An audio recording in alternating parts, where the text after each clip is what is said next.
In this tutorial, I'm going to walk you through making my ponytail scrub cap. It's based on my long hair scrub cap, but then it has a lot more room in the back for long hair, and it also ties like the ponytail style that some of you have asked for. Now, if you want to keep seeing videos, if you like these tutorials, I would ask that you subscribe so that I know that there's people out there interested that want to see more. Your subscriptions remind me to get behind the camera and do some more tutorials. So I would appreciate if you let me know to keep going by subscribing.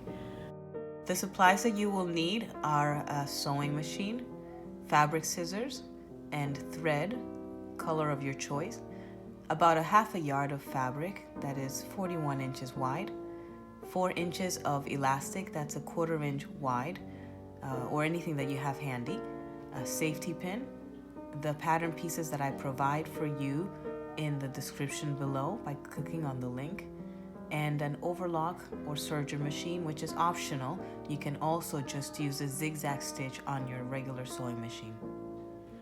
So the two pattern pieces that you need are the cap side and the cap top. Now these are modifications from my long hair cap, like I said before, and you can find the video to that one in the description below. If you want a cap that does accommodate long hair but is not the ponytail style. You will also need to cut a strip of fabric that is 2.5 inches tall by the whole width of your fabric, and I'll show you that in a little bit.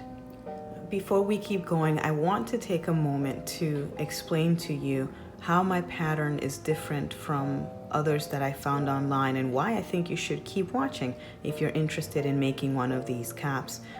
First of all, I did find a lot of patterns. The top ends in a point, it's short, but mine actually elongates the top so that you get a softer round end.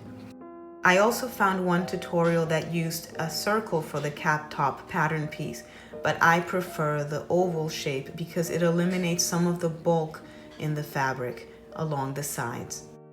I also saw some patterns that just had a long strip, which added actually a lot of bulk here at the center where you tie it in the back. But I did reduce the amount of fabric here, which again makes for less bulk when you go to tie your ponytail. Every single notch in this pattern is important, and I want to take the time also to explain that now.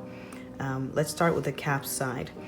This is going to be the fold, so this will be your center front, and this will go towards the side, and then this here will be the back seam of your cap. Now it is very important to mark the top and bottom of your cap side, to notch it there so that you know exactly where the center front is, and you can align it both to your headband tie, which goes at the bottom, and to your cap top right here. So definitely put those two.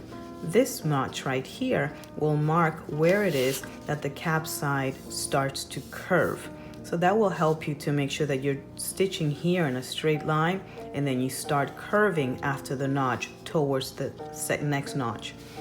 Now this one here is also important because it helps you to line it up with the cap top right there.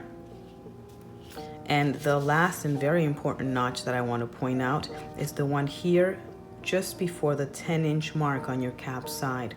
This is very important because this is where you will stop sewing the cap side to the tie and you will start your elastic casing. The cap top at the center front has a single notch, and at the center back will have 2 notches. And this will help you differentiate the two when you are putting the cap top together with the cap side. So I've already cut my pieces, and you have the cap top on the fold, and you open it up. It looks like this. You've got the notch there and 2 little notches there, and then 2 notches here that you can't see very well now, and then the notch at the bottom. So that's your cap top. Then you have the cap side, which I also cut on the fold here. Now these two look very similar, so make sure that you fold in the right place. You fold here, not here. And again, after I notch it, this is what the pattern piece looks like. It's a nice long piece. It's 34 inches long. The last piece is your headband tie, which is basically a strip of fabric that measures 2.5 inches. So what I do, because this is 100% cotton, is I simply snip at 2.5 inches. I measure 2.5 inches in and I snip it, and then I can actually rip the whole strip all the way down. If you are not working with 100% cotton, or you're not confident about this, then you can just measure and cut out 2.5 inches, the whole width of your fabric. And at the end, I just snip all the little ends. I do it on one side. The other side, this time it actually works that I can just leave it as is. And when I go to seal it, I can just do it. I don't even have to fold it in. Now let's get started. The first thing you're going to do is to join the headband tie to your cap sides. So you're going to take the tie that you cut out, and you're going to join the two ends together and find the center front. And you're going to do a little notch, just a tiny notch. Remember, you have a 1/4 inch seam allowance everywhere, so you don't want your notch to be too deep. So that looks about right. That's what you want, just a little notch right there. And you're going to join this notch. I'm gonna lay it flat here. Open up your cap side, and you're going to put both of them right side up. Okay, so this notch will go at the bottom, and you're going to find the center front bottom notch of your cap side and join it to the notch that you just created. Now, if you need to pin this all the way down, you can go right ahead. So you're going to start at the notch that you created at the bottom of the cap side. Remember that important notch where you have the headband seam and the elastic casing. That notch is where you want to start sewing. And you don't have a notch on the headband tie, you just have a center one. So another option is to start sewing here and go out, and then go back to center front and go out to the other side until you get to the second notch. But since this is just a straight seam, I'm going to put a pin here or just mark here and then guide my finger here. I'm gonna turn it and I'm just going to stitch straight from this bottom notch past my center front all the way to this second notch.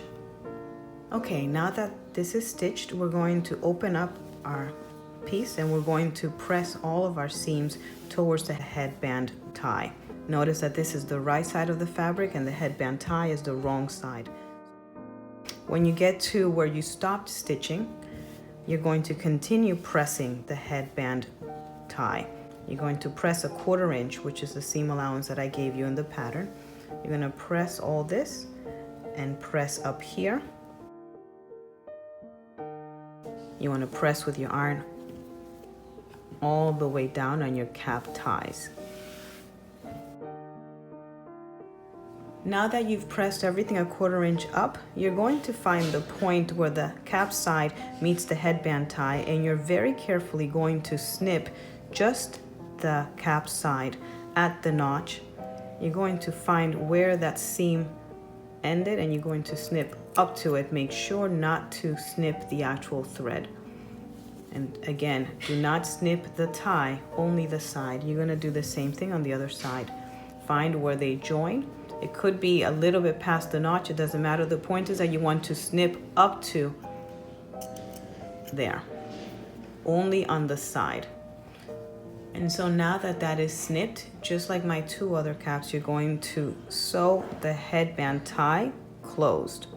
So you're going to fold it up and stitch over, joining them together and stitching really close to the edge, making sure to catch both layers. So if you fold it over too far, you'll notice you're not catching the other layer. So make sure you fold it right up the middle and stitch all the way. When you get to the cap side point,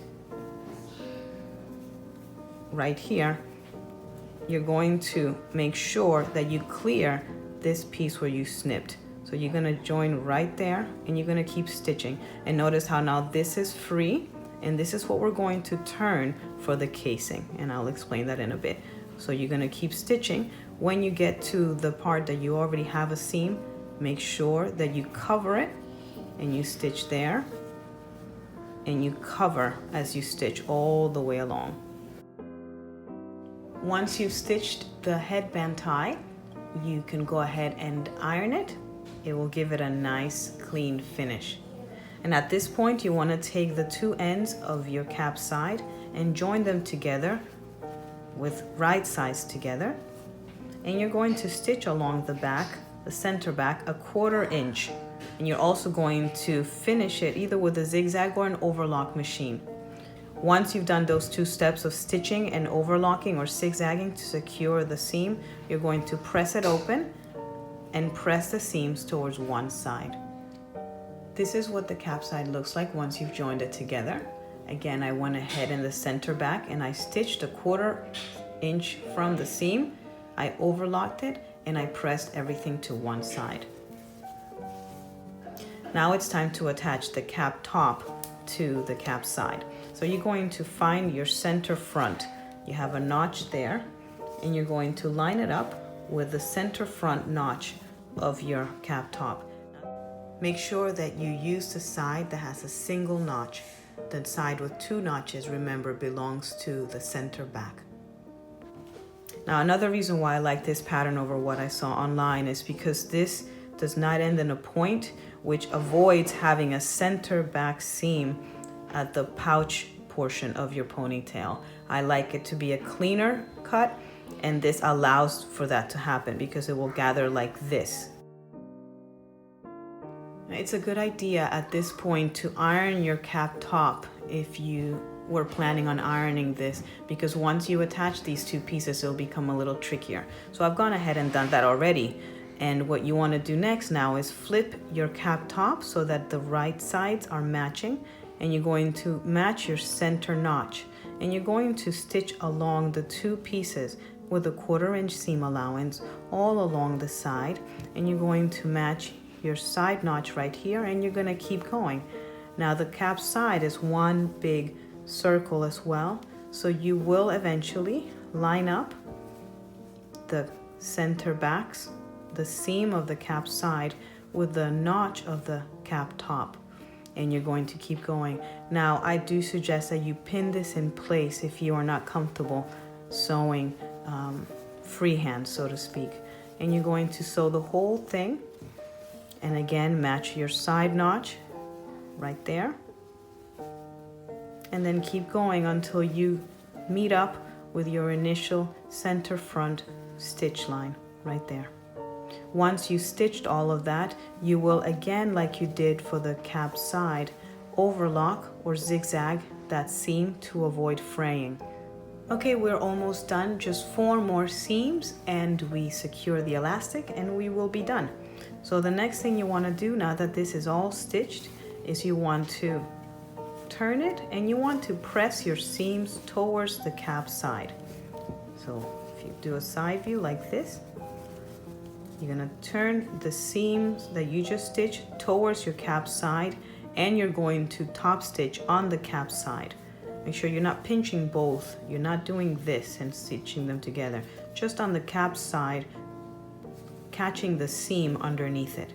This will give the cap more stability, and it's also a nice touch because it will match the seam that you have for the tie at the bottom. So you're going to stitch all along the side, the whole oval of the cap side after you've pressed your seams down. So here's where we are right now, and now it's time to add the elastic. So I'm going to turn this inside out, and do you remember that we snipped the cap side at the notch? We're going to clean this edge off. Now the easiest way to do this is to either zigzag or overlock it. I don't recommend trying to turn it twice. I don't think that you have enough fabric there, but you can give it a try. So we're going to just overlock this whole exposed edge. Once this edge is clean, we're going to stitch the casing for the elastic. Now at the notch area here, we're going to turn it in, but we want to take care of that little fraying area, that exposed area. And the way to do that is to just turn it inside tiny little bit, like a little triangle. like that. That will also give you the width that you need, because initially, remember, it's only a 1/4 inch seam allowance, and you do need about 3/8 of an inch for the casing. I'm using a 1/4 inch elastic, so that's about a 1/4 inch and a little bit more extra so that I can stitch. So by turning in the raw edge at an angle like that, you can start stitching here and go all the way along about 3/8 of an inch, and that's what I've indicated in the pattern piece. Again, make sure that you catch that underneath and stitch all the way alongside.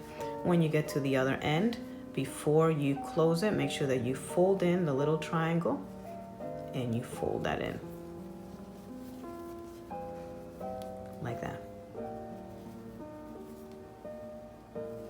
There you go. And then you're going to end there. Once you sew the casing in place, it's time to insert the elastic. Now, you take a safety pin and you attach it to the end of the elastic. Now, make sure that you don't go too close to the edge of the elastic, because the safety pin with the pulling might actually unlatch from the elastic. So give yourself a good 1/2 inch or so, 1/4 inch, and give yourself enough space there and secure the safety pin in place. Now, the other trick that you want to keep in mind is you do have a seam in the center back. So as you're casing the elastic through, if you go against that seam where you pressed it, it's going to get caught in there. And it's going to be a nightmare to try to find the right place to loop it through. So always thread the elastic towards the side that is pressed. So you're going to be facing this way so that it will just slide easily in there. So that means that I have to start on this side.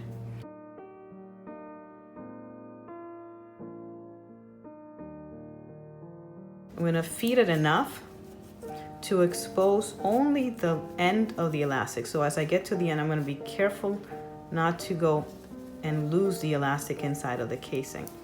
So that's about right. A little more.